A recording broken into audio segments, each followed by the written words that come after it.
Hi guys, welcome to this Patreon only special video. We asked you to write in some questions anonymously and we are here now to answer the questions for you. We are here in Baja California Sur at 9 waves or something? 9 palms. 9 palms. Surf beach. It means nine trees, but there's no palm trees anywhere. There's no palm trees anywhere, no. So come in the Kombi, we'll start answering these questions. This is how long we've been here for. Been here for nearly a week now and that's all our rubbish. Disgusting. It's really hot, so we'll apologise now if we sweat our way through this video. Oh, tell them about what happened to Alaska. Oh yeah, so, yesterday Alaska got attacked by a dog, man. It was so horrific, it was horrible. She actually got attacked by 2 dogs. She's got a puncture wound in her neck and a bit of her ear was ripped off, so it was horrible. It only happened yesterday, but she's fine. We kind of super glued it together, disinfected it, and she seems good. It's good. She's strong, tough little lady. But it's alright, cut that. So we're not going to force Alaska to be in this video. We're going to let her chill out. She's having a bit of quiet time. Poor thing. It's kind of scary when this happens. It's not the first time. I'm sure it's not going to be the last time. The dog actually clamped onto Alaska's neck and ear, and looks like the super glue's doing the job though. I think we need to get another rabies vaccination just to be safe. Sweaty stuff. guys, we apologise if we look really scruffy. We haven't showered in about a week. I'm smelling good. He does smell good, but we look horrible. Yeah, just be glad they haven't invented smell-o-vision yet. Should we put this fan on? Do you think they'll hear it? I don't know. Let's put this quiet one on. No more power. It's fine. It's not fine. I'm already sweating.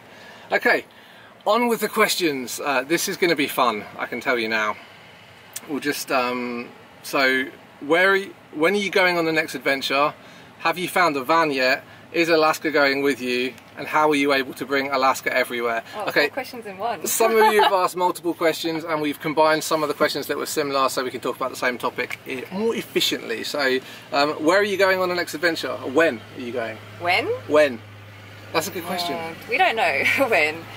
We are going to make sure that we are well prepared for the next adventure because it's going to be a big one. It's going to be going to Australia, so it's going to go overlanding across the world to Australia, so it's going to be a really big trip. We really need to reiterate, because we've mentioned to a couple of people that we've met that we're considering driving to Australia, and everybody thinks that we're just going to ship it from wherever we get our car to Australia and then drive around Australia. Yes, we will drive around Australia, but we are going to drive across potentially the US, Europe, Asia, India, Southeast Asia, and all the way to Australia. So it's going to be a huge undertaking. Shh, please keep it to yourselves because we're still trying to formulate the whole plan and everything. So as to when are we going to do that, we can't give an exact date because there is some serious preparation going into it, like in terms of logistics of can we actually enter these countries because it's changing all the time. What vehicle are we going to take? We'll get onto that in a second because that's the next question. Thank you very much. And is Alaska coming with you and all of that? So have we found a van yet? No. That's why we don't know when the next adventure is going to be, because we don't know what van we have yet, or bus. We do want to get a VW bus, yes, like similar to Capito, but high top. We're thinking of doing a high top. More room, like not a pop top, because realistically pop tops are great for weekend camping, but having to do that every day would be a real pain, and you lose the storage that's up there, which we really need, because like the whole of the underneath of this seat is filled with camera gear and spare parts, and we need even more spare parts for the next trip that we're intending, because where we're going there aren't VW buses. Why are we thinking about doing it in VW buses? I've personally got a sickness. I really like them, and we kind of want to, you know, do this as a challenge. We know it's not going to be easy. It's definitely not the most practical vehicle to do it in, but and because we both love VW buses and we want to keep one, we want to keep this bus this time, not give it away, so we want to be able to keep a bus and have one for wherever we end up. Actually another question, but just to finish this anonymous question was, is Alaska coming with us, and how are we able to bring Alaska everywhere? Is Alaska coming with us? Do you know, yesterday when she was attacked by a dog, it was so horrible, and it made me think that it's going to probably happen again and again, because the countries that we're going to, there's going to be stray dogs everywhere we go, and we're going to have to keep an eye out like keep an eye on her all the time. Like even yesterday, she was right by my side when she got attacked, and we try to look after her the best we can, but we never, like, it's going to happen. So that made me like go, oh, I don't want that to happen again. I can't imagine that happening. But we don't want to like not have. We don't want to. You can't wrap her up in cotton wool. I would rather that she lives like her life, exploring and having fun like she's always done, and then maybe dies early, than never lives at all. You know, like that's kind of my motto. So like, I want it to be hers. Is that irresponsible? No, I just don't want to see her being ripped up by a dog. No, we are going to have to be more careful. And, you know, besides what I want, we've already looked into it a little bit about logistically, can we bring her in terms of quarantine and stuff. It's nowhere near as easy as it is going through the Americas. In fact, it's downright impossible in some places. So we still haven't looked into that, because first we've got to get the car and all of that stuff sorted. But at some point we may come up against a hurdle where we can't actually bring Alaska all the way with us. Yeah. So we're kind of, you know, in early talks of like maybe we would ship her somewhere and then get her shipped somewhere else. It's really difficult because you only get a certain amount of time, like 60 days or 30 days or 90 days in a country, and for ourselves, you know, and that might not be long enough to fix a Kombi or to do a quarantine with a dog. So these it's not fair for Alaska to be in quarantine all the time either, so we really need to like that. We definitely want to avoid, like, we don't want to be, you know, like 2, 3, 4 years across the planet and she spends like 18 months of that in random quarantines where you know that they're not going to be looking after her properly. So yeah, that's not happening. So we'll have to come back to you with a definite answer. But how are we able to bring her everywhere with us? She's really well trained, and a lot of places had objections to her coming in, and we just kind of click our fingers and she sits and they're like, oh, she's a trained dog, because most people don't have trained dogs in Latin America. So the fact that she's obedient made her be allowed to come into different places. So yeah, that's it. Is a boat on the list, or was that a bad idea, a bad experience?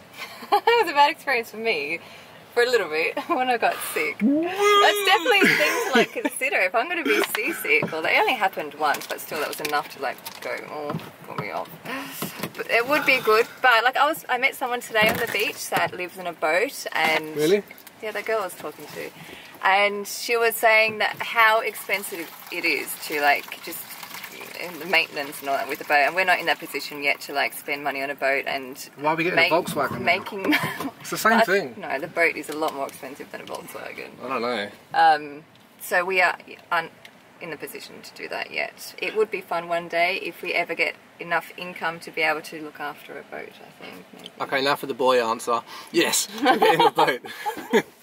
I really like boats, and I really want to have a boat at some point in the future. I said it when we were on one, if any of you saw that vlog. And so yeah, I definitely do want to get a boat at some point in the future. But to be honest with you guys, I think it's kind of like the, you know, medium long-term future, because once you get a boat, you can't store it anywhere unless you're pretty much paying. It's kind of like paying rent on an apartment or something once you've got it out on the hard or in some marina somewhere. So you're kind of tied to having the boat and tied to keep upkeeping it, and we can't afford that right now. And so yes, we will explore by boat at some point in the future. Probably we'll be on somebody else's boat for a little while first. Yeah, we've got a lot to learn. Yeah, we just, do. Like, buy a boat and go out. Well, we can, but it'll be very hard. We've had offers from like most of the top YouTube sailing people that have said like, come on our boat for a bit. So, you know, as soon as we aren't doing Astro Alaska or trying to build a bus or all of this rest of this stuff, you may see us on a boat having another little adventure, getting a bit more experience anyway. You can get a dinghy if you want, if you really want a boat. Yeah, thanks. Maybe we'll start with a blow up stand-up paddle. How long do you think you can sustain your current lifestyle? Wish I didn't get that question. I don't think our lifestyle is sustainable. I know it's not sustainable even right now. Like, we are frequently putting our own money into the production. So it's not just a case of financially is it sustainable, like mentally is it sustainable, because doing what we do is really, really taxing. And honestly, I recommend everybody to avoid making videos and doing YouTube and any kind of social media presence at all. It's just not worth it at all. So I don't know, like, I wouldn't be surprised if we disappeared. We would still like to share and complete our circumnavigation of the planet and share that whole video and do another series, because we think it's going to be really good. We know it's going to be really good. We've got some great ideas, but there's a good chance that we might just financially not be able to do that at some point halfway around. So but we might need to like stop in between projects and give ourselves a little rest mentally, and maybe build up something so we have enough confidence and financial stuff to keep going to do it. We'll see. We're having camera overheating issues. Apologise, that was like 10 minutes, so some of this might get cut up. We're not intentionally not cutting this video up so that you can see that our answers are genuine and honest, and it's a conversation between us three. Plural, five. It's however many of you there are. Where did it cut off? We don't know where it cut off, so we'll take the question from... Where would it be in 10 years? Well, and let's try to speed it up because there's quite a few questions. Where will we be in 10 years' time? I don't know, under a VW bus more than likely. We hope that we will be still sharing adventures. I think that we will have some kind of business going on. I think we're going to be digital nomads regardless of whether we're still doing a YouTube thing, because we like being able to be location independent. That's quite challenging, but it's becoming more and more possible in today's world with internet and stuff like that. So watch this space. Next question. When did friend Ben and Leah turn into couple Ben and Leah? Glad I got this question. Yeah, that's awkward. We were friends for a long time. We're still friends now, with benefits. Yeah, no, we were friends the first time and the second time, and to be honest, we never really kind of like started a relationship and became... To be honest, Ben didn't like me for ages. Boyfriend and girlfriend. That's not true. We didn't become boyfriend and girlfriend until actually we returned to Alaska to deal with the fire. What a great way to start a relationship, huh? But we've had a lot of time getting to know each other on a very close and personal level in this tiny 80 square foot space. So it's been a slow relationship kind of building up, which has made us much stronger, I think. And that's the kind of thing that allows us to be able to get through the challenges that we face in Kombi life. Yeah. Isn't it, Leah? Yes. Yes. Yes, Ben. Okay, I'm going to take this off you now because... no, this is a question for me. Is there any place in South America that you wish you could have visited? Brazil, it would have been nice to go up and see Brazil. Brazil's a great country. Brazil's awesome. But I intentionally went the Pacific route because... Route? Jeez, I'm having too much time with Americans. I went the Pacific route because you can go through more countries, and I'm saving Brazil for another adventure in the future. So you want to go back to Brazil sometime? Yeah. Also, Leah didn't get to do the Pan American. She's seen some of the places along the way. Some of them, not all. So we're going to do the Pan American again at some point, probably in 5 years' time. Where will you be in 10 years' time? On the Pan American Highway. Will you ever release a paid book of your travels? If we get time to do it, yeah. I actually really would like to write some more. I've got diaries and diaries full of all the stuff that's happened that I haven't been able to put together. Writing's a really nice way to share what happened because with the videos I can only really share what I've recorded, so it's a much more intimate and effective way to tell a story in the written form. So for sure I would like to put together a book and everything. Videos is really hard and really time consuming, and we've just spent the last 6 months editing Astor Alaska, and when we should have been preparing for what we're going to do when we give away this bus, which is actually happening in about 2 weeks time from now. We'll keep you guys updated with that on Patreon first. So yes, there will be a book coming at some point, just when. Oh, here's one for you, Leah. Will there be a Kombi Life marriage?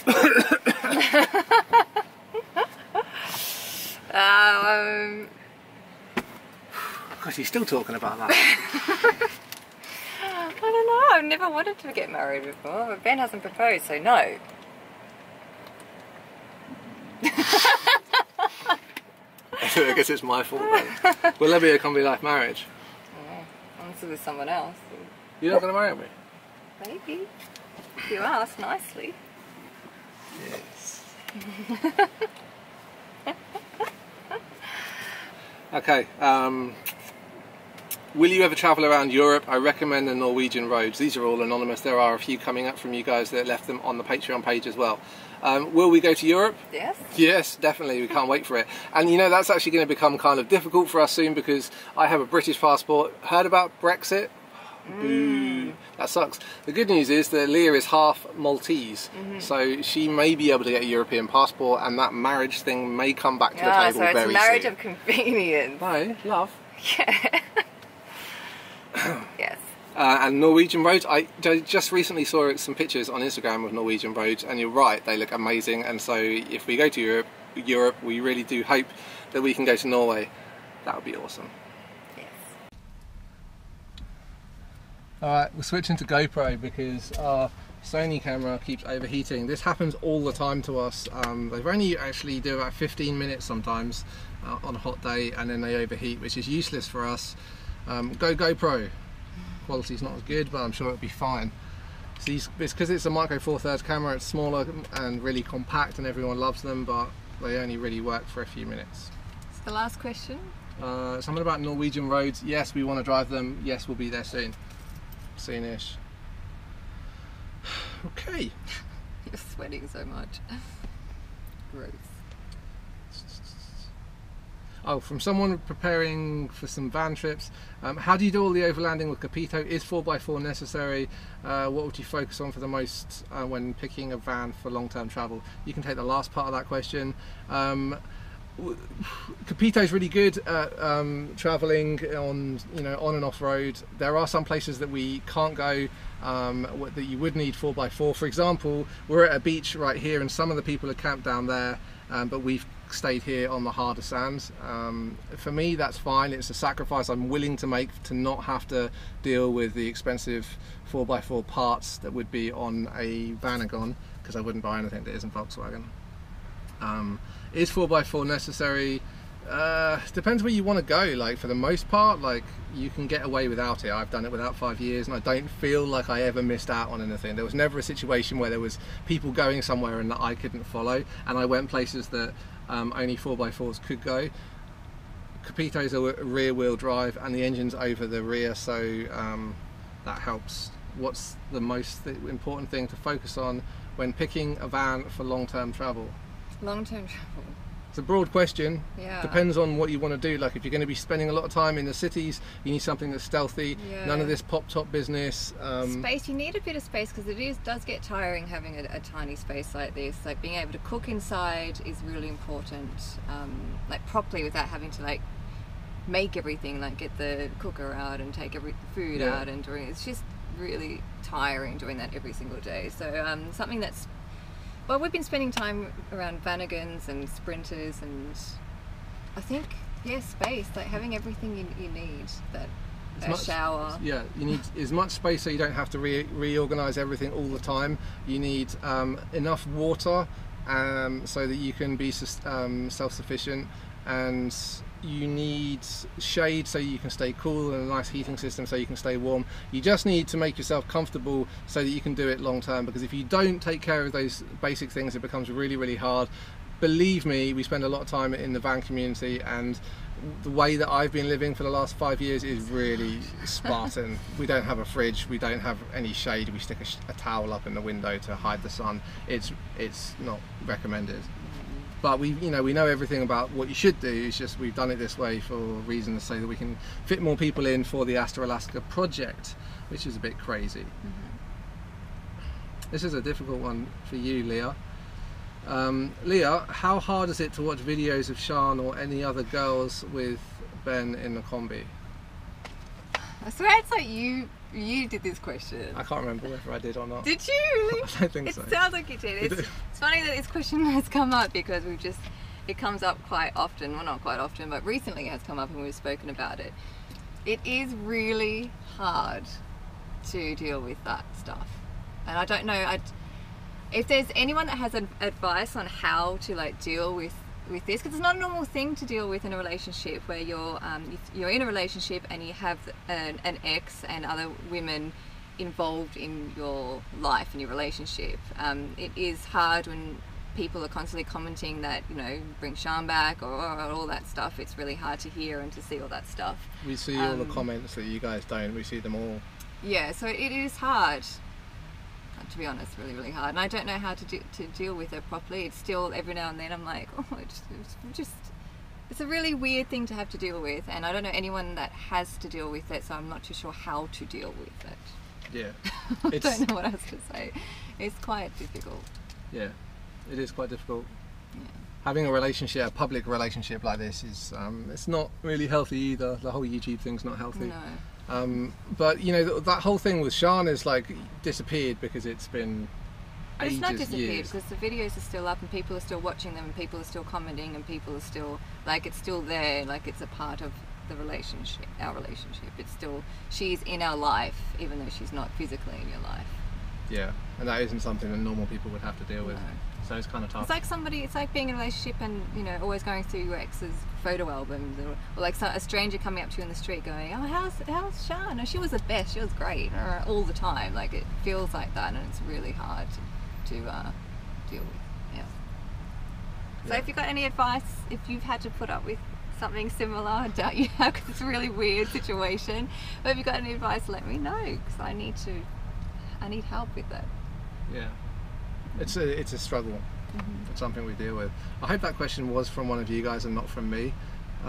You wouldn't? Did you put that up? I might have done to test to see whether the anonymous questions were working. We were having this discussion at the time. Are you serious? I don't know. I can't remember. It was a while ago. How can you forget? Oh my goodness. Been busy.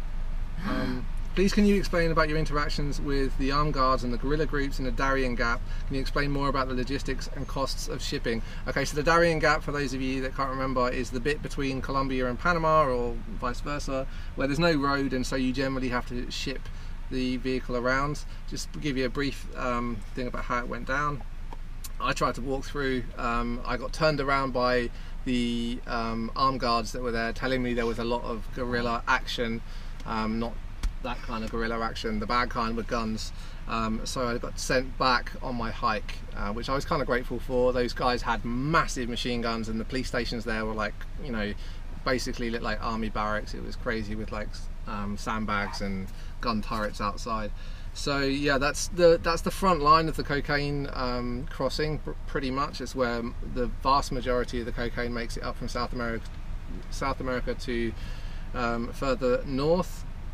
So you can still cross via the Darien on foot and get boats around. A lot of people do that. It's not too difficult. It cost me about $190. Took me about 5 days to find my way from port to port. In terms of shipping, there are 3 options. You can either put it on a ferry when the ferry works. The ferry rarely works and I would never book it unless you're right there and you see the ferry and it's recently left, otherwise you could lose your money.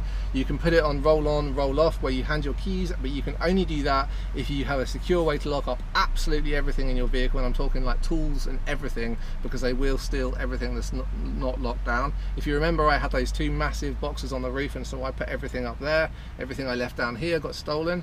Or the most secure way is in a container.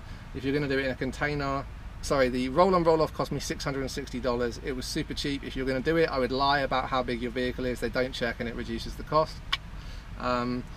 If you're going to do a container, it can cost anywhere between $1,000 and $2,000. The cheapest way to do it is to get 2 cars together and to try to find 2 motorbikes from Horizons Unlimited that are going to arrive at the same time. And if you can get 2 cars and 2 motorbikes into one normal size container, it can actually cost you less than $1,000. If that helps. You don't need an agent, you can do it yourself. Helps if you speak some Spanish. Aha, a question from Nicole. This was left on the Patreon page. That's how I know who you are. Thanks for the question, Nicole. Would you ever buy another Kombi, or would you advise anyone else to buy one, or would you avoid them like the plague? What do you think? Well, our next part is going to be Kombi. Yeah, I would buy another Kombi. I love the Kombis. Yeah. Would I advise anyone else to buy one?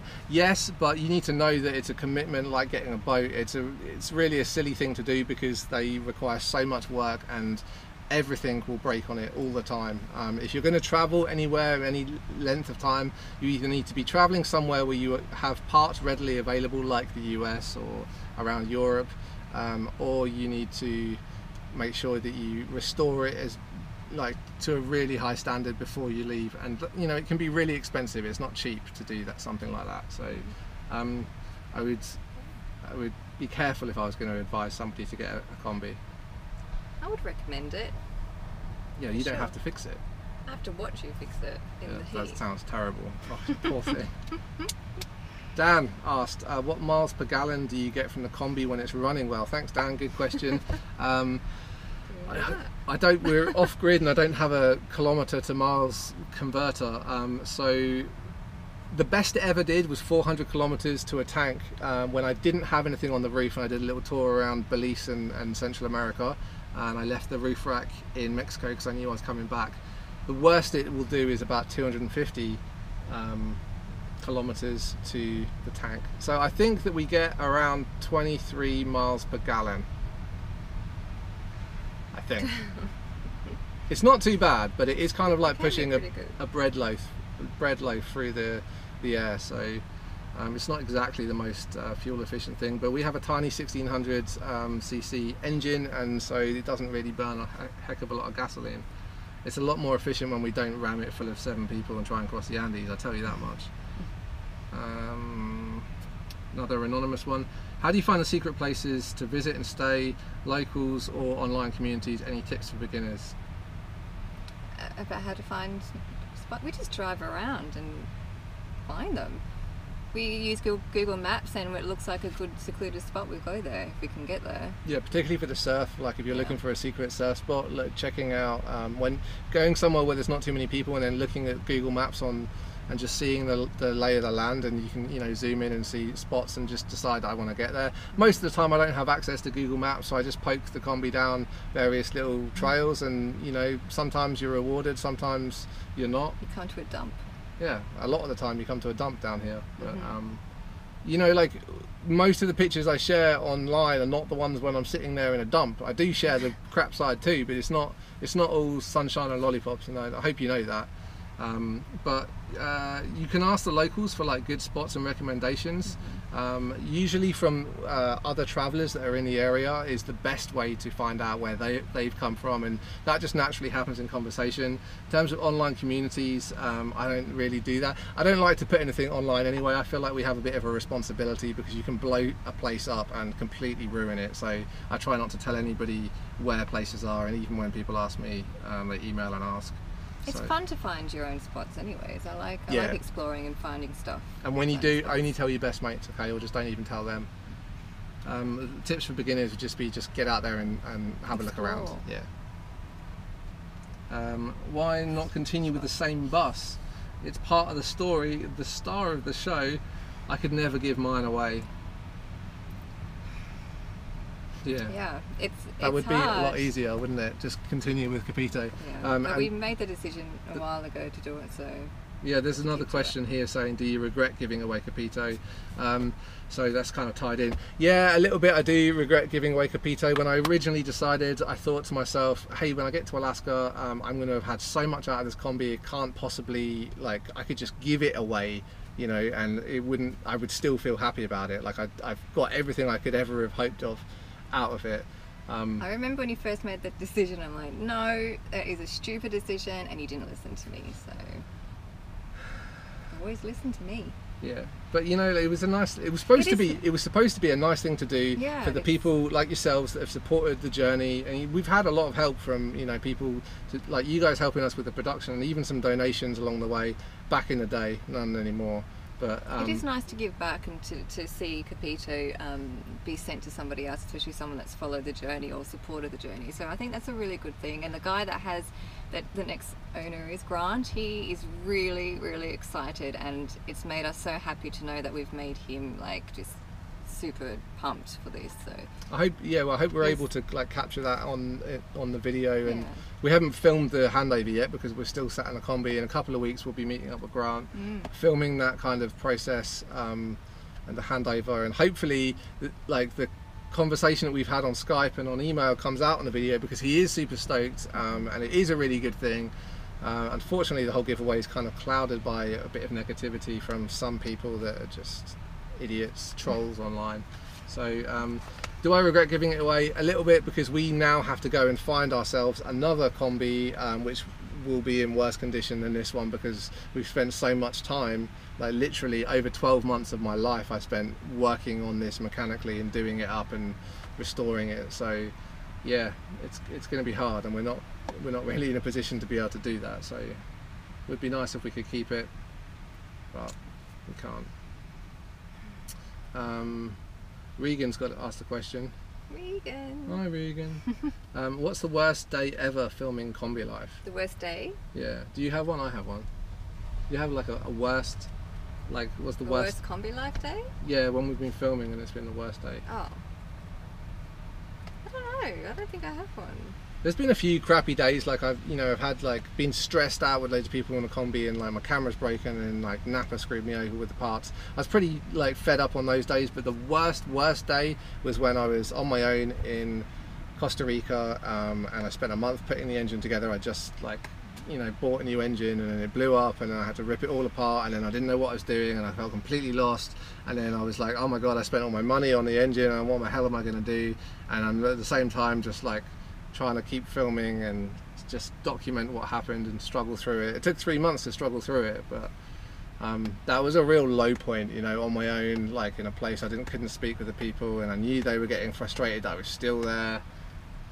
But yeah, it doesn't kill you. What is the one secret you kept and never told anybody about the journey? That question was a little longer, but that's me paraphrasing. What's something I couldn't tell anyone and never told anyone, and what's the secret? Thanks for asking that. Awkward. There is actually something that happened, which I'll tell you guys. For those of you that stuck through this video and are 20 minutes into it or whatever this is. Back in Colombia, there was a pretty drastic, crazy thing that happened, and I can tell you this because the girl has gone public with it, but it was awful. She walked off from Kombi camp and got gang raped by 3 indigenous guys. Yeah, so that was obviously devastating for her and for all of us. It was an awful thing to happen. Lessons to be learned from it, like not wandering off at night time on your own, but still, like we just it was just a horrible situation. We had to deal with the police and everything like that, and she never really got justice for it because it was an indigenous community that didn't have the police didn't have any power, and they really didn't care at all about pursuing the case. And so that was awful. And I didn't tell anybody in the videos, obviously out of respect for her, because that's not really any of my business. But since you asked what was the biggest secret, that's it.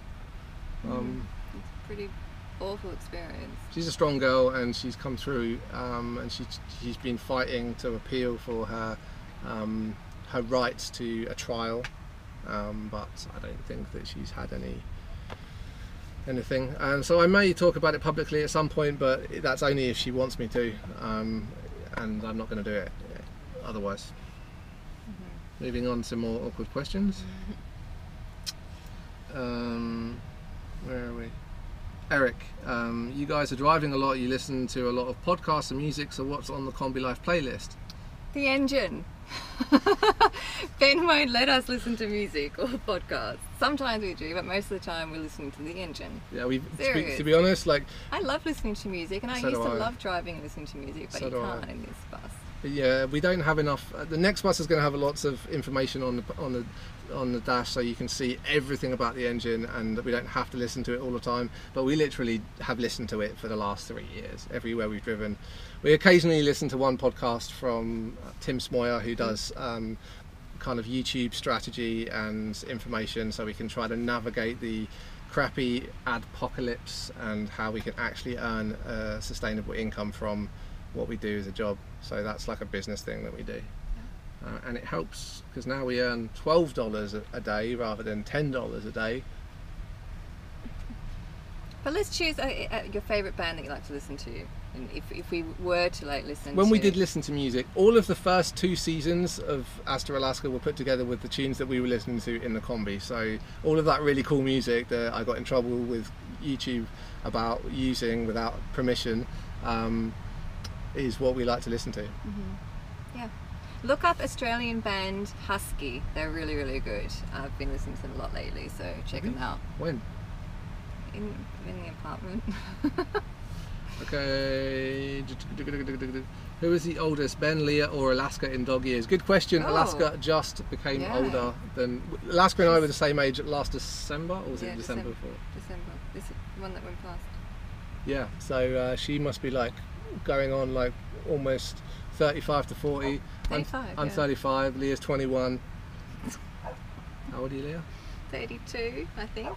33? 32. She wonders why I don't know. How much do you spend on average, including all expenses? I'll come back to that at the end so I can cut it and I'll have a look on my app, get a rough idea. As little as possible. Ollie asked, will the couch surfers and hitchhikers be a large part of the next adventure? That's a good question. Well, considering the bus was struggling a bit when we had a lot of people there was a literal correlation between like put in like 4 to 6 people, a month later a new engine. That was how it was. Yeah, so I don't think the new bus will like it very much, and I think we want to risk that again. We can't. We literally can't. Even now, like I drive past hitchhikers and I'm like, oh, I'm sorry, I normally pick everybody up. But, we will have other people come and stay with us at some point, but it will be in places where we don't have to do a heck of a lot of driving, and we certainly aren't crossing mountain ranges. The quickest way to kill a Vida bus is to put more weight inside it, and so we won't be doing that a great deal. At the Asta Australia, which we don't think we're going to call it that, but I like that name. We might be calling it that. Will not be all about picking up other travellers, although we think that we may try to like pay for people in the poorer countries to travel their own country, like as a guide, like, hey, we'll pay your board and all your food and we'll pay your ticket home, just come with us and translate. So it's a nice way for us to get a cultural experience, and it will be nice for us to give something to those people that we meet. I think it's a good idea. Yeah, hopefully they don't steal all our stuff. God. Is that the last question? No, there's one more. We're going to do some cool stuff though in the next project. It isn't just going to be us driving. Like, it's, you know, the cool thing about Astra Alaska was all the random people.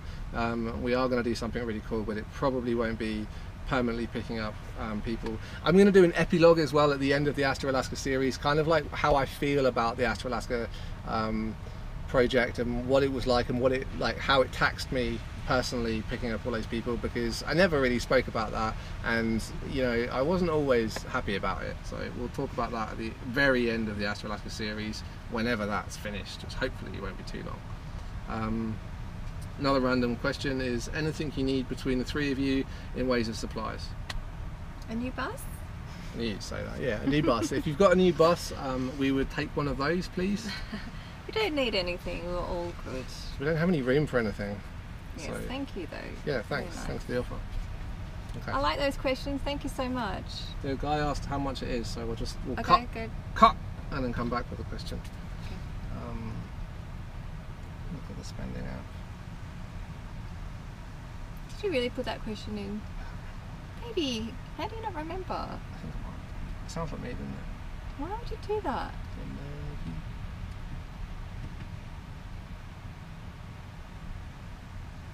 I'm like, see, people can see it.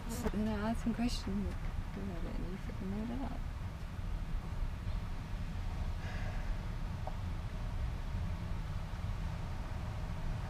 $1,600 a month? Really? It's a lot. It's quite a lot. But that was Alaska. It's like when we were travelling all the way through Alaska.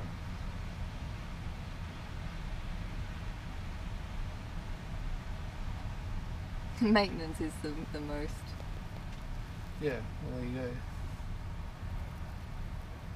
I'll give him a few different ones, like it was in Alaska I can't, because September's like 1,700, but then we drove like... We'll do one from when we were in Alaska and one from when we were in here now.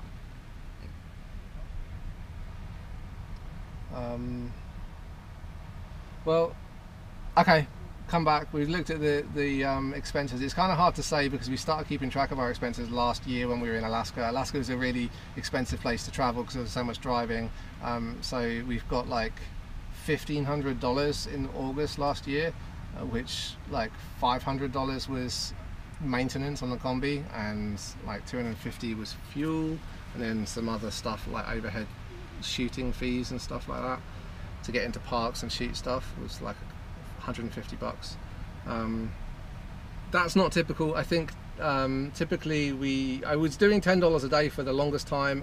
The last part I didn't have the time. I was covering way more ground, and we just had to buy gas and just get on with it, so that was a lot more expensive.